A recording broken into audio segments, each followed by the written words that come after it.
Bueno, el tema es la supereminente grandeza de su poder. El versículo lema, Efesios 1:19, y cuál la supereminente grandeza de su poder para con nosotros los que creemos, según la operación de poder de su fuerza. Y bueno, nosotros si nos ponemos a pensar, seguramente hemos visto el poder de Dios, obrando en nuestras vidas y en la de los otros, las que nos rodean. A veces fue algo grande, visible, un milagro extraordinario, por ejemplo, que hemos visto. Otras veces algo sencillo, algo que parece pequeño, como respuestas a oraciones silenciosas que hacemos. Pero de todas formas, lo que se está mostrando es el poder de Dios.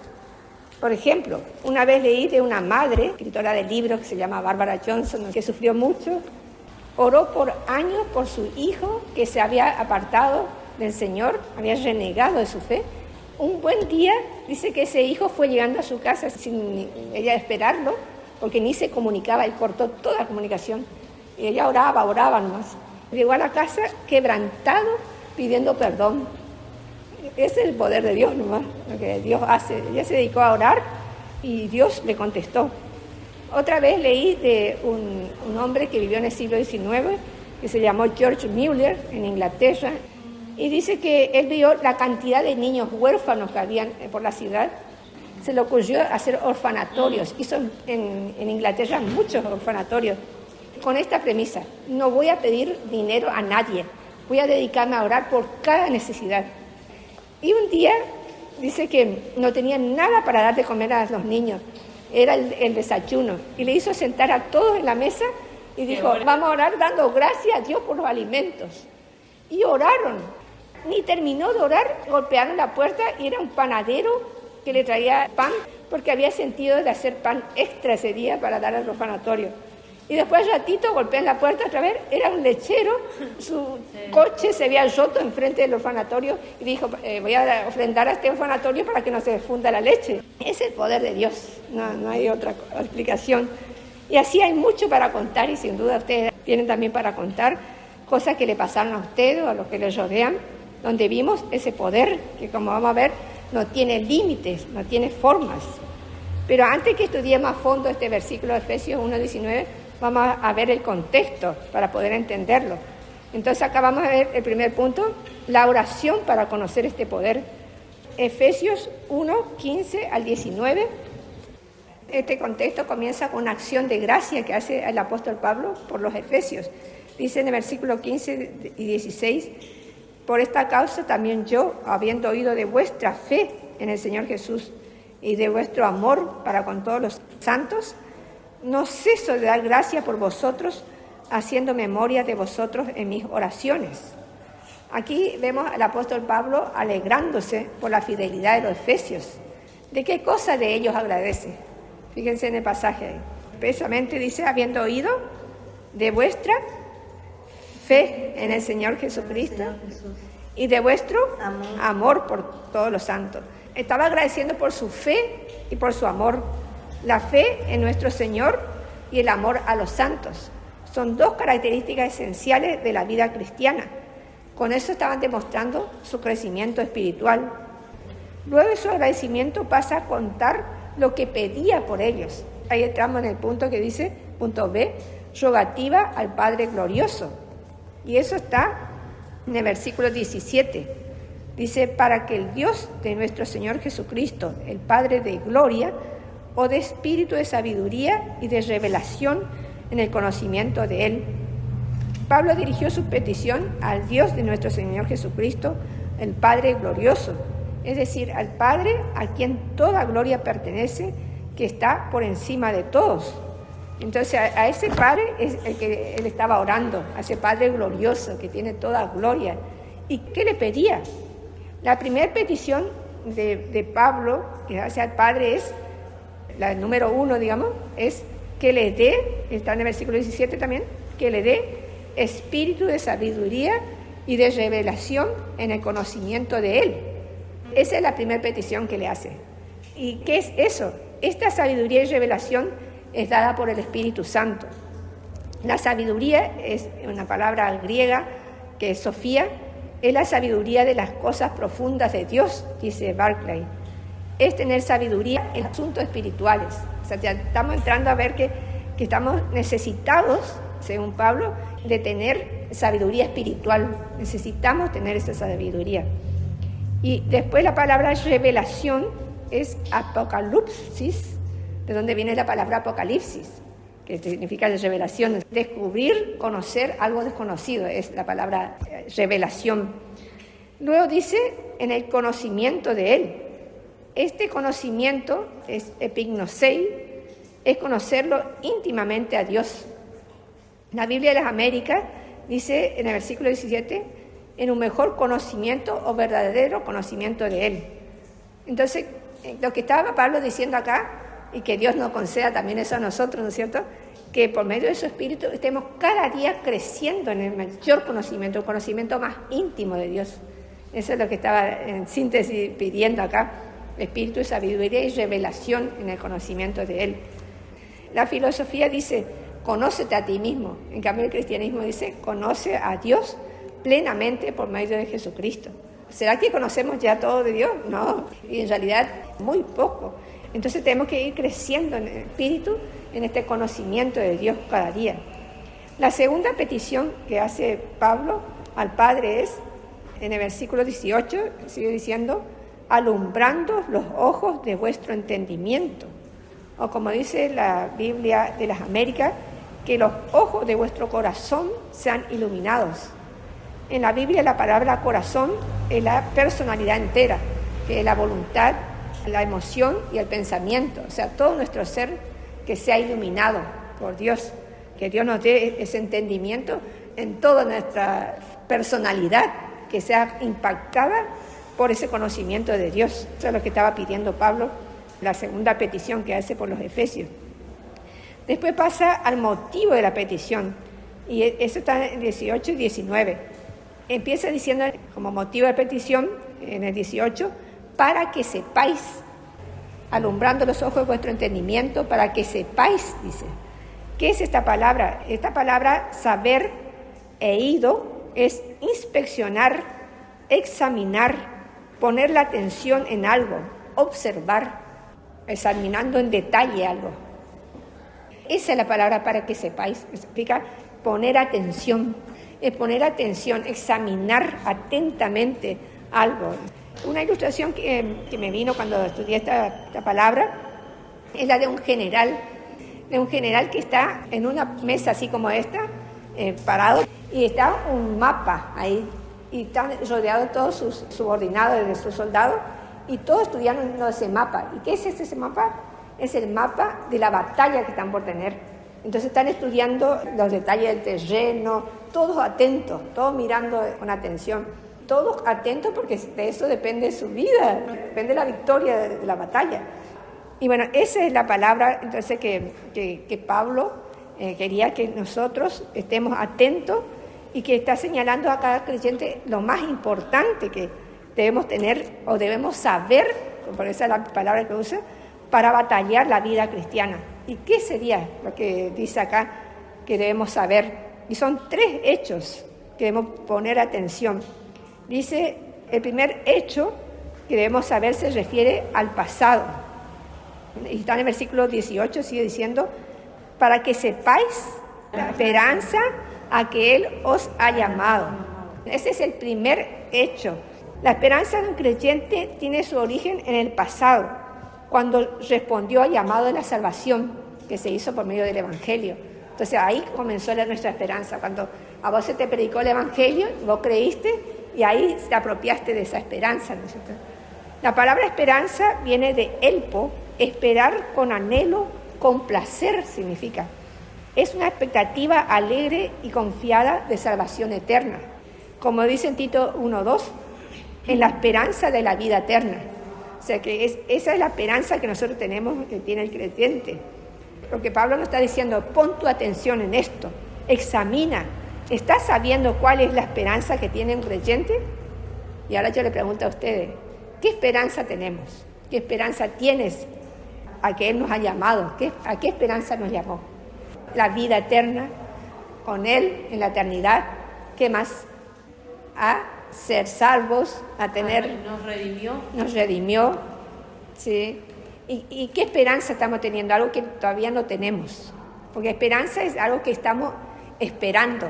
Estamos con expectativa alegre, esperando. ¿Qué esperamos con alegría? Vamos a encontrarnos con el Señor. Claro, su venida. Estamos esperando su venida. Estamos esperando el cielo, vivir con Él. ¿Qué más? Este cuerpo pecador. Ser transformado. Olvidarnos del pecado. O sea, tenemos muchas, y eso tenemos que saber con detenimiento, con detalle. Eso está diciendo el apóstol Pablo. Están esperando algo inmenso, algo grande, y tienen que saberlo. Esperamos el regreso de Jesús, la resurrección de entre los muertos, un cuerpo nuevo y glorioso que nunca enfermará ni morirá, nueva tierra y cielos nuevos, la libertad del pecado, el gozo supremo de vivir con Dios, ver su gloria, ser semejante a Él y darle alabanza por toda la eternidad. Eso es algunas cosas más de lo que esperamos, pero esperamos mucho. Todo en la mejor compañía. ¿Cuál? La de ustedes, la de los santos. O sea, todo esto vamos a disfrutar allá en la eternidad en compañía de todos los santos. Seres queridos. Exactamente, también. Y sí, que nos están esperando allá en la eternidad. De verle a Él cara a cara, ¿qué será? Como dice el himno, ¿no es cierto? ¿Cómo será verle a Dios? Estar en su presencia, cantarle alabanza. Y bueno, este es el primer hecho que Él quería que sepamos. Y el segundo hecho se refiere al futuro. Y está en el versículo 18. A ver si se dan cuenta cuál es. Para que sepáis cuál es la esperanza que Él os ha llamado. Eso ya vimos. Se refiere al pasado que Él nos llamó. Y ahora, ¿y cuál es la riqueza de la gloria de su herencia en los santos? En el momento de la resurrección, los creyentes vamos a tener una herencia. ¿Sabían eso? Increíble. Vamos a tener una herencia que está reservada, acá dice, para nosotros, ¿no es cierto? Pablo está orando que los creyentes podamos comprender las riquezas que tenemos, que no somos pobres, somos ricos, tenemos una riqueza de herencia. Si acá en esta tierra te regalan una herencia, ¿qué harías? Irías a conocerlo, ¿no es cierto? Si es un terreno, si tiene casa, y vas a investigar todo, qué puedo cambiar, qué puedo hacer. Tenemos que saber. ¿No será que somos de ignorantes de nuestra herencia en los cielos? La pregunta que le hago, ¿estás sabiendo qué herencia te espera en el futuro? Esto es algo para mirarlo atentamente. Y está en 1 Pedro 1:4 para comprender un poco que sea de esta herencia. Para una herencia incorruptible, incontaminada e inmarcesible, reservada en los cielos para vosotros. Y acá estas palabras son importantes. Dice, la herencia es incorruptible. Sí, incorruptible quiere decir que dura para siempre. Mira, una herencia que dura para siempre. Incontaminada, que está libre de mancha de corrupción. O sea, no tiene nada que ver con el pecado. Es algo como lo que hace Dios. Es algo limpio, sin mancha. Inmarcesible significa que no se puede marchitar, no se puede podrir, no se puede echar a perder. O sea, una herencia eterna que tenemos en los cielos. Y ya está reservada en los cielos para nosotros. O sea, qué importante es esta herencia, y es apenas lo que podemos ver, ¿no es cierto? Es muy poco, pero ya algo con esto nos sorprende, ¿no es cierto? Esta herencia que tenemos, y así que tenemos que seguir investigando. No debemos ignorar nuestra herencia. El apóstol Pablo decía, para que sepáis cuál es la esperanza que os ha llamado y cuál es la riqueza de la gloria de su herencia en los santos. Pero ¿qué pasa si todavía alguien de acá no ha puesto su confianza en la salvación que Cristo trae por medio de su sacrificio en la cruz? No podés tener esta esperanza ni esta herencia. Todavía estás yendo a una condenación eterna. Tus pecados te condenan. ¿Qué es lo que puedes esperar? Solamente dice Hebreos 10:27, una horrenda expectación de juicio y de hervor de fuego. Es terrible. No podemos esperar nada bueno. Por eso la invitación, ven a Cristo, arrepiéntete de tus pecados y cree en el Señor Jesucristo como tu Salvador. La Biblia dice en Romanos 10:9 que si confesares con tu boca que Jesús es el Señor y creyeres en tu corazón que Dios le levantó de los muertos, serás salvo. Acá dice claramente que si tú crees en tu corazón con toda seguridad que Jesús es el Señor, que quiere decir que Jesucristo es Dios, y que Dios le resucitó de los muertos, y si lo confiesas con tu boca, o sea, lo crees en tu corazón, que es verdad, y lo confesás con tu boca, serás salvo. Así de sencillo. Salvo de toda condenación en el infierno. Nunca más vas a ir a pagar tus pecados en el infierno y vas a tener la vida eterna asegurada. Así que no es para perderse esto. Hasta aquí hemos visto 2 de los 3 hechos que Pablo decía a los efesios y a nosotros también, que debemos saber muy bien. ¿Cuáles son estos 2 hechos que ya vimos? Para que sepáis cuál es la esperanza a que Él los ha llamado, es el primer hecho. El segundo es, ¿y cuál es la riqueza de la gloria de su herencia de los santos? Ahí está. Una es pasado, porque la esperanza que nos llamó. Esperanza. Otra es futuro, que es la riqueza de la herencia.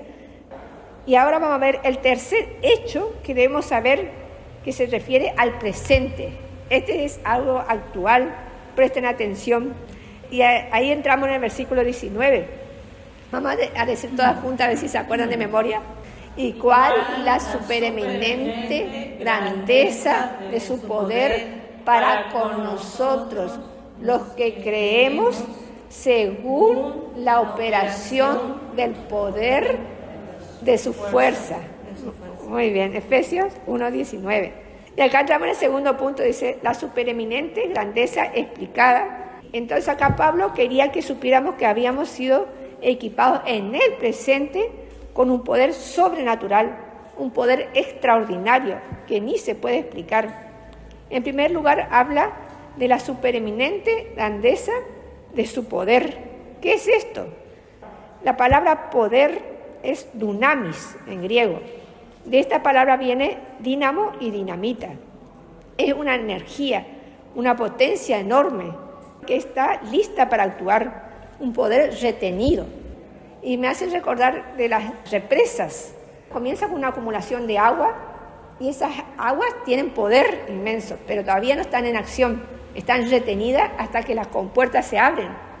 Esta palabra que dice, ¿cuál la supereminente grandeza de su poder? Esta es dinamis, significa poder retenido, poder inmenso pero retenido. Esta palabra aparece después de 2 palabras que la califican, serían como adjetivos calificativos, así que se dan en la escuela, que nos dicen cómo es ese poder. Nos dice que ese poder es supereminente y que tiene grandeza. Supereminente viene del griego hupervalo. Huper es sobre y valo es arrojar más allá. Quiere decir superabundante, que va más allá, que supera toda imaginación, que no podemos entender.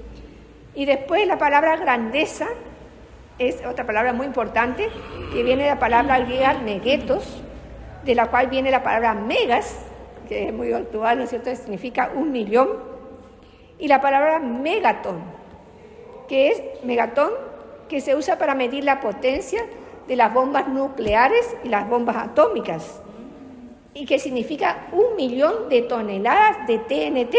Es una potencia enorme. Son valores gigantes. Con decirles a ustedes que la bomba que se largó en Hiroshima, que destruyó casi toda la ciudad, solamente tenía de potencia 15.000 toneladas de TNT. Y era 66 veces menor a un megatón, que es 1.000.000 de toneladas. Es decir, que se refiere a un poder inmenso. Esa es la palabra grandeza, megetos, quiero decir. Podríamos decir, el poder o dinamita de Dios supera todo entendimiento, esa es la palabra supereminente, y es una potencia inmensa, que sería la palabra grandeza. Y ese poder, dice en el versículo 19, que es para nosotros, con nosotros los que creemos. Es decir, significa que está lista para actuar en favor nuestro. Es una potencia retenida que está acumulada para cuando vos la necesitas, Dios te la despliega. ¿Qué te parece? Hay una potencia enorme a nuestro favor. Eso es lo que aprendemos de esta primera parte cuando dice, ¿y cuál la supereminente grandeza de su poder para con nosotros los que creemos? Después sigue diciendo, y esto es según la operación del poder de su fuerza.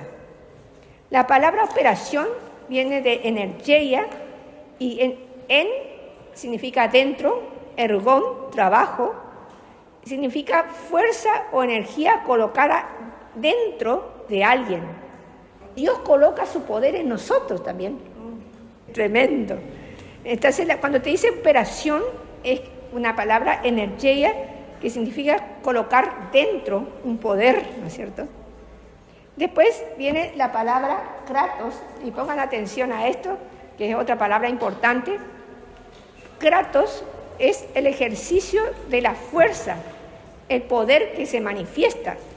Este poder primero que vimos es dunamis, sería poder retenido. Y este poder que vemos acá es kratos, sería un poder desarrollado ya.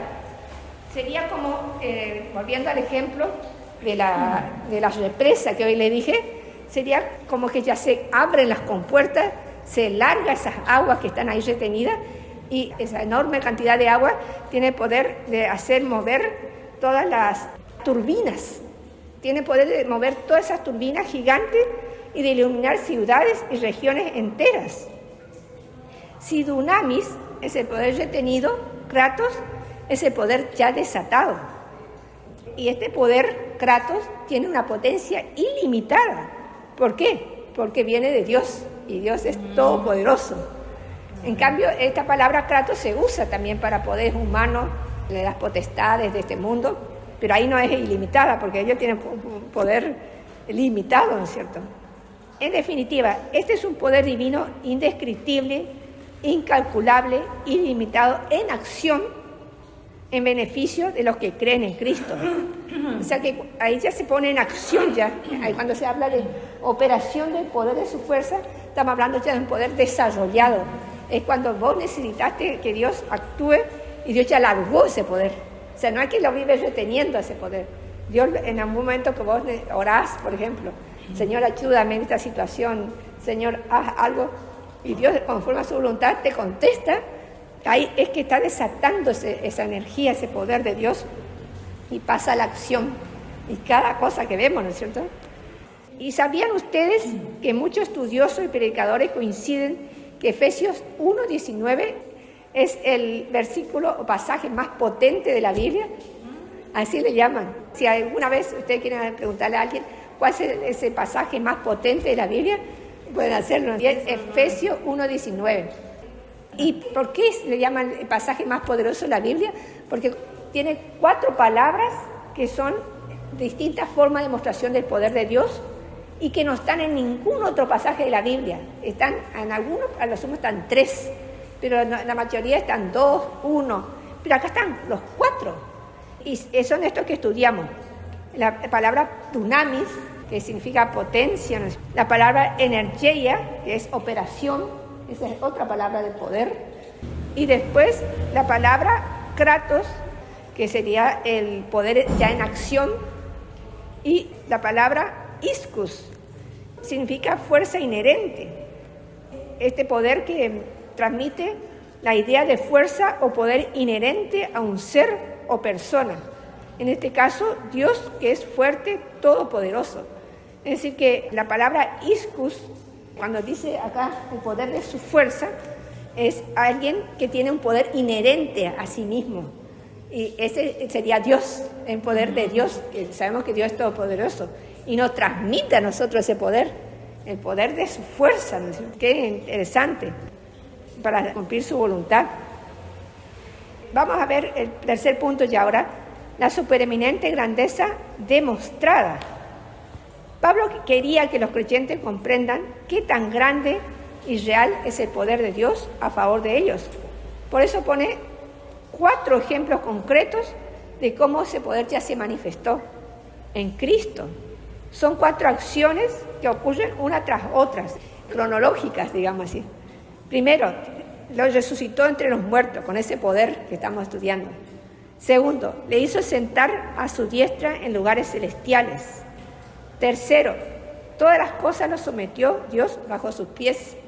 Y cuarto, le puso a él como cabeza de la iglesia. Vamos a leer todo eso en Efesios 1:20 al 23. La cual operó en Cristo, resucitándole de los muertos y sentándole a su diestra en los lugares celestiales.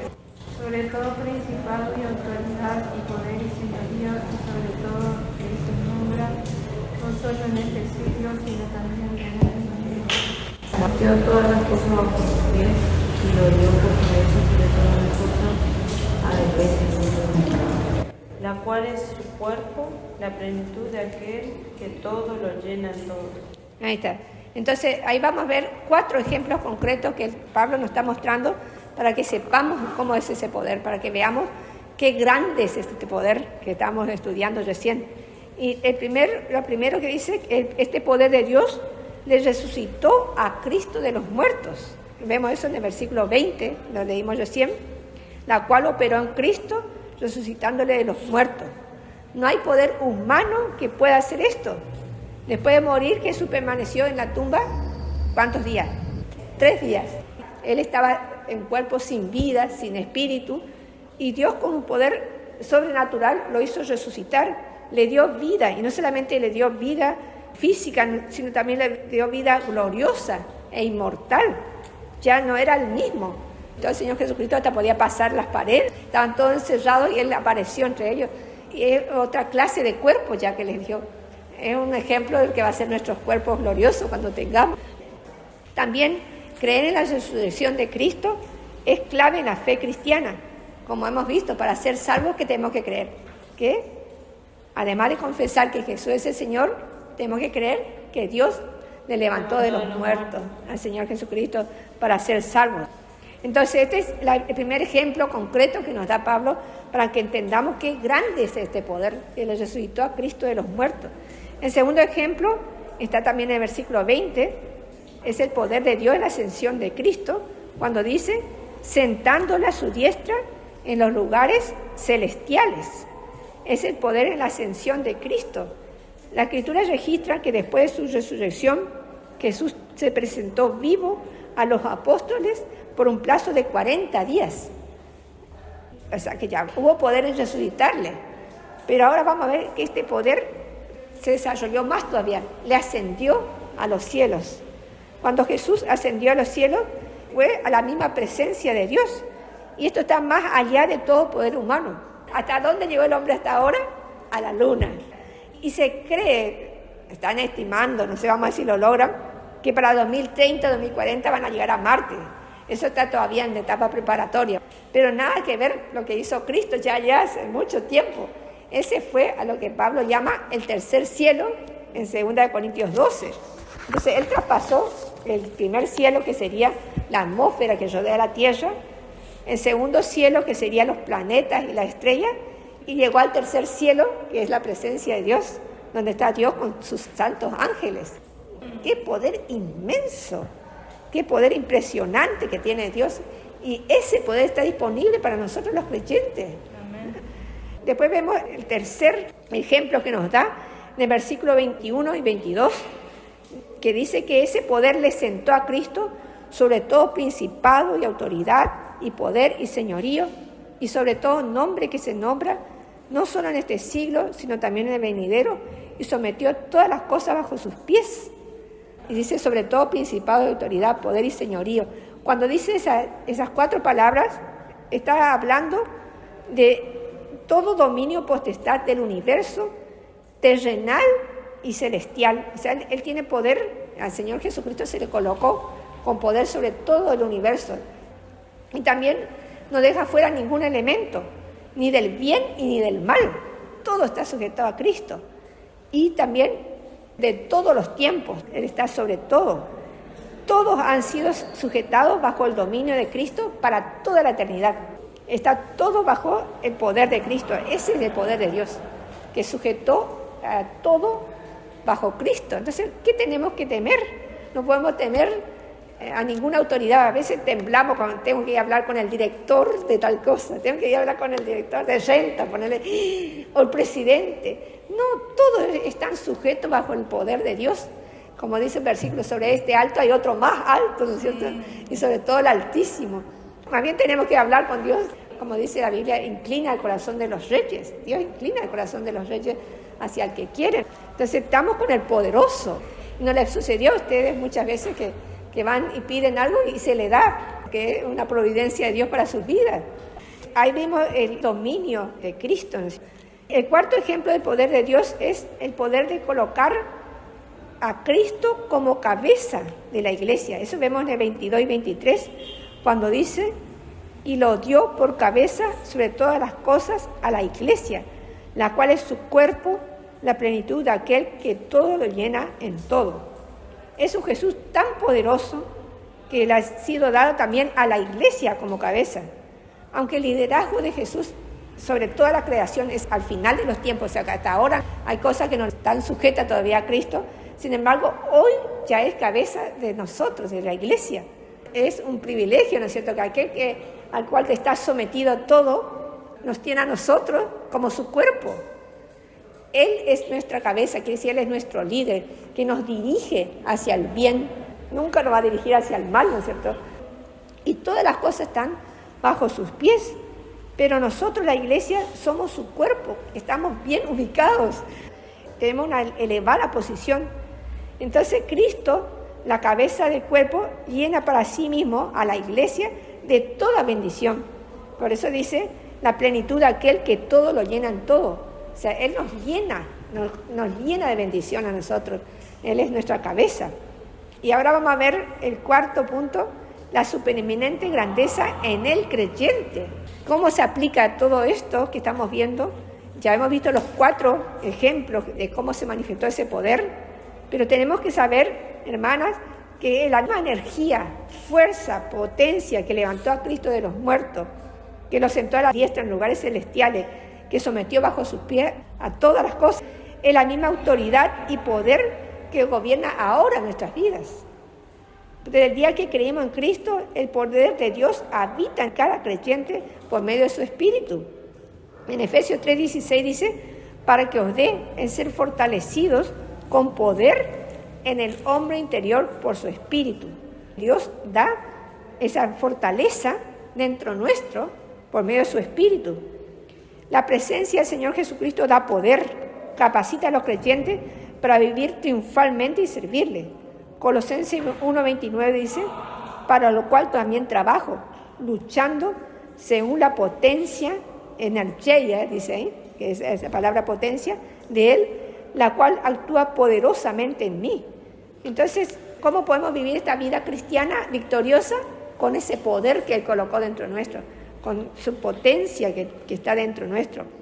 Con razón decía el apóstol Pablo, de versículo famoso, Filipenses 4:13, todo lo puedo en Cristo que me fortalece. En otra palabra, dentro nuestro, por su Espíritu, Dios nos colocó una fuente de energía que no es una energía eléctrica, no es una placa solar, sino es el poder de su fuerza, es mucho más que todo eso. Piensa en esto, el mismo poder que resucitó a Cristo de los muertos está disponible para nosotros hoy para vivir una vida, para traer gloria a su nombre. Podemos vivir esa vida. Ese poder también te hace vencer en la lucha espiritual. Efesios 6, 10 y 11 dice, por lo demás, hermanos míos, fortaleceos, y ahí usa la palabra dunamis, fortaleceos en el Señor y en el poder de su fuerza, vestido de toda la armadura de Dios. Entonces tenemos que fortalecernos en el Señor y en el poder de su fuerza para estar preparados para la batalla cristiana, para no ser derrotados. Si peleamos con su fuerza, siempre tendremos victoria. Muy bien. Dios es más fuerte que todo. Ese poder también nos capacita para proclamar el Evangelio. Podemos proclamar el Evangelio. Dice en Hechos 1:8, pero recibiréis poder, y ahí está la palabra dunamis, cuando haya venido sobre vosotros el Espíritu Santo y me seréis testigos. Hasta el Evangelio que damos es poder de Dios. Romanos 1:16 dice, porque no me avergüenzo del Evangelio porque es dunamis de Dios, porque es poder de Dios. Dunamis es el poder retenido, o sea que cuando se larga por la fe puede hacer el cambio, transformar las vidas, ¿no es cierto? Es lo mismo cuando una persona se convierte recién, nadie puede creer, ¿viste? Sí, ahí está el poder de Dios en transformar. Sí, exactamente. Además, este poder nos da valentía, nos saca el temor, saca el miedo. Somos temerosas, pero el poder que Dios tiene nos saca ese miedo, como dice 2 Timoteo 1:7, porque no nos ha dado Dios espíritu de cobardía, sino de poder, dunamia otra vez, sino de poder, de amor y de dominio propio. Vamos a leer Salmo 27, 1 al 3, si todas podemos abrir para leer, a leer así intercalado. Jehová es mi luz y mi salvación. ¿De quién temeré? Jehová es la fortaleza de mi vida. ¿De quién he de atemorizarme? Cuando se juntaron contra mí los malignos, mis angustiadores y mis enemigos, para comer mis carnes, ellos tropezaron y cayeron. Aunque un ejército acampe contra mí, no temerá mi corazón. Aunque contra mí se levante guerra, yo estaré confiado. ¡Ah! ¡Qué fuerza! Qué poder! ¡Qué confianza que surge cuando confiamos en ese poder de Dios! Aunque contra mí se levante guerra, yo estaré confiado, no me voy a inmutar, no voy a estar temerosa ni temblando, aunque un ejército acampe contra mí. Entonces, por esa confianza podemos pasar por cualquier situación crítica, como enfermedad, depresión, soledad, estrés, etcétera, etcétera, ¿no es cierto? Con entereza, porque el poder de Cristo está en nosotros. ¿No se han sorprendido ustedes, hermanas, de ver esa fortaleza en sus vidas? Yo sí, ¿cómo? Dios nos hace pasar por distintas circunstancias y Él nos sostiene, no nos decaemos. Yo me sorprendo también de mí misma. Él está con nosotros, como dice la Biblia, como poderoso gigante. Esta es la vida de poder. Y cada día, ¿cómo desarrollar ese poder? Cada día acudir a su palabra. Nos encontramos en su palabra con el poder de Dios. Hebreos 4:12 dice, la palabra de Dios es viva y eficaz. Y esta palabra eficaz en griego es energes. Se trata de la energía o poder de Dios actuando en la vida de los creyentes. Nos transforma, nos da fe, nos consuela, nos da convicción de pecado. O sea, cada vez que abrimos la Biblia, es Dios obrando con su poder dentro nuestro. ¿No le ha pasado a ustedes que vienen desanimadas, sin fuerza, y después de leer la Biblia se levantan con fuerza, con ánimo, con fe? La misma Biblia dice también que la fe viene por el oír la palabra de Dios. También vivimos ese poder de Dios a través de la oración. Puedes clamar a Dios en cada situación, Él te escucha, te contesta y las cosas imposibles ocurren. Y ese es el poder de Dios. ¿No te ha pasado que estás con una situación difícil, imposible, y de Dios son las cosas imposibles, ¿no es cierto? Y le clamas a Dios, Dios te escucha, te contesta y ocurre el milagro, como se dice. Pero si hay alguien acá que todavía no ha hecho una decisión personal por Cristo, hágalo hoy mismo, si es posible. Si todavía no pediste el perdón de tus pecados, hazlo hoy mismo, porque no vas a poder recibir ninguna de estas bendiciones que están acá. Hoy te hago un llamado para que vengas a Él, como dice Hechos 3:19, así que arrepentíos y convertíos para que sean borrados vuestros pecados, para que vengan de la presencia del Señor tiempos de refrigerio. En definitiva, hermanas, así como debemos saber la esperanza a la que fuimos llamados, la herencia que tenemos, también tenemos que saber este maravilloso y gigantesco poder. Son cosas que no podemos ignorar. Tenemos que saber con detalle, con detenimiento, no solamente la esperanza que nos llamó, la herencia que tenemos, sino también este poder inmenso que está en nosotros los creyentes por medio del Señor Jesucristo. Ese mismo poder que resucitó a Cristo, lo hizo ascender, lo puso sobre toda autoridad y lo puso como cabeza de la iglesia. No nos miremos a nosotras mismas y nuestras limitaciones, miremos a Dios y su poder. Sepamos que Dios puede hacer mucho más de lo que pedimos o entendemos según el poder que actúa en nosotros. Él tiene poder para obrar abundantemente en nosotros y todo para su gloria. Vamos a leer juntas Efesios 3:20 y 21. Y aquel que es poderoso para hacer todas las cosas mucho más abundantemente de lo que pedimos o entendemos, según el poder que actúa en nosotros, a Él sea gloria en la Iglesia, en Cristo Jesús, por todas las edades, por los siglos de los siglos. Amén.